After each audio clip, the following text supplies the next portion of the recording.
አንድ ሰው ይሄን ነገር እንዳያበራብኝ ወይኔ ፖስት ሳላረግ ዋይፋይ ተበላሽቶ ነው። እስቲ ቆይ እነ ሳሚ ቤት ይሰራል የእነሱ ይሰራል የኛ ተበላሽቶ ነው። እስቲ ቆይ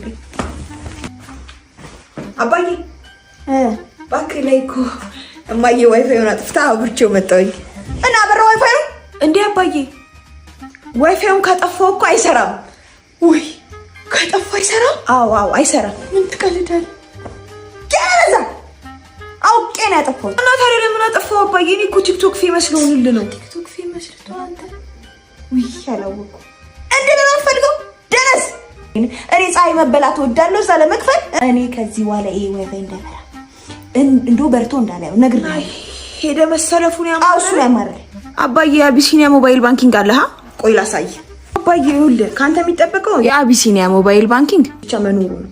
ከዛ ትገባና ፓስኮድን ካስገባ በኋላ ከታች ዩቲሊቲ የምትለዋለች አይደል?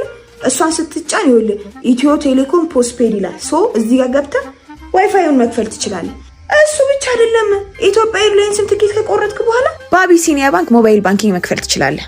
ከዛ ውጪ ደግሞ ዌብስ ባንክ፣ ዲኤስቲቪ ተዛ ትጨናነቅ በቃ በዚህ መክፈል ትችላለህ። እንደዚሁ እንደጀመርካት በአቢሲኒያ ባንክ ሞባይል ባንኪንግ ገብተህ ራስህ ትከፍላለህ።